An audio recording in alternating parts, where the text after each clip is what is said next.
If you've ever been called too calm in an argument, weirdly patient with people who don't deserve it, or annoyingly hard to read by someone who was trying to push your buttons, congratulations.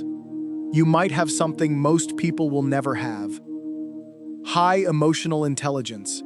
Today I'm giving you the real signs, and by the end of this video, you'll walk away with a simple, two-question test you can use on anyone, including yourself, to tell the difference between someone who's actually emotionally intelligent and someone who's just really good at sounding like it. Oh, and I'll ask you one question at the very end. One emoji is all it takes to answer. I promise, this video is not what you think it is. Stick around. Number 4 is where this whole thing flips. Let's move fast. Number 1, they pause before they react. Someone sends a passive-aggressive text. Instead of firing back, they just go quiet for a while. That's not coldness. That's control. Number 2, they validate feelings without agreeing with the facts. That sounds exhausting. That's not true. They make room instead of making an argument. Number 3, they don't need to win. They can lose an argument on purpose because they care more about the relationship than the scoreboard. At this point, if any of this sounds familiar, congrats. We're deep in green flag territory. Simple, right? Let's keep going. Number 4, they can make anyone feel understood, even when they don't mean a word of it. Actually, no, that's not just sign number 4. That's the sign that made me want to make this video in the first place. Okay, I'm just going to stop pretending this is a normal listicle. You know how reality TV always gives someone the villain edit? The ominous music, the slow zoom, the one out-of-context clip that makes a totally normal comment sound sinister? Real life doesn't give you that warning. No music cue, no zoom, just someone who's really, really good at this.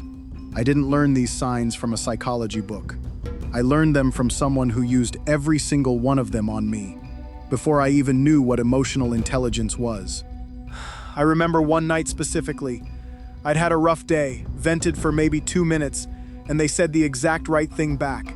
Word for word what a therapist would have said. And I remember feeling so grateful someone finally got it. It wasn't until months later that I found out, because a mutual friend let it slip, almost like a joke, that they'd said almost the identical thing to 3 other people that same month.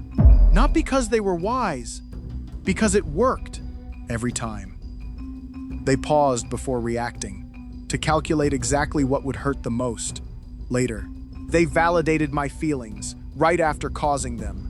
They lost arguments on purpose, so I'd feel like the bigger person and trust them more.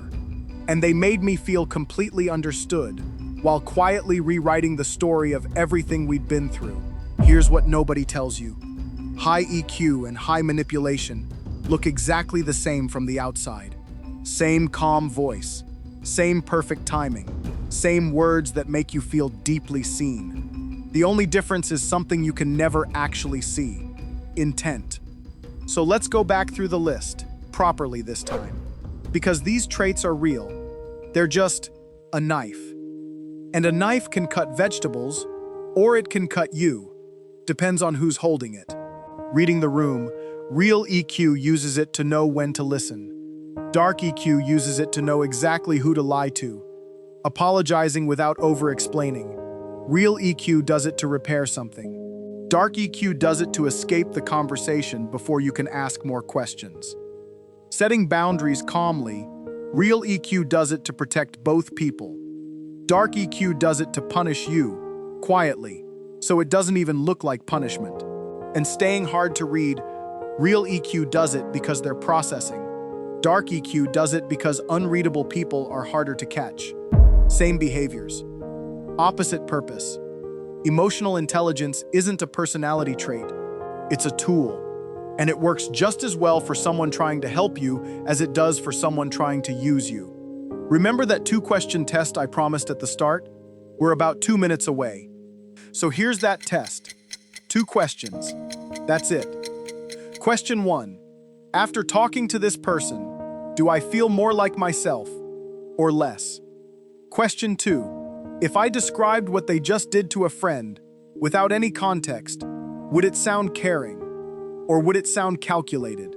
Real EQ makes you feel safer, seen, a little more like you. Dark EQ makes you feel small, confused, or somehow always the problem, even when you can't explain why. That feeling?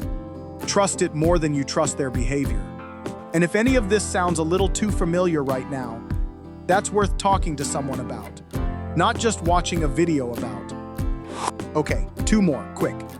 Because these 2 get mistaken for they just really care, more than anything else on this list. Giving advice. Real EQ gives you advice you're free to take or leave. Dark EQ gives you advice that quietly makes you need them for the next decision too. Listening closely. Real EQ listens to understand you.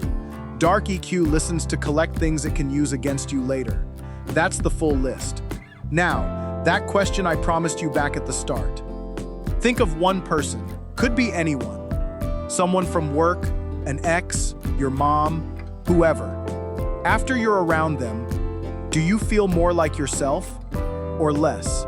Drop a 1 in the comments if it's the real thing. Drop a 0 if it's the edit. No names needed. I just want to know which one's more common down there. Next time, I'll show you the 3 exact phrases manipulators use that sound exactly like emotional intelligence. One of them starts with, "I'm sorry you feel that way." And I'll show you exactly why that's not an apology. Subscribe if you don't want to miss that one.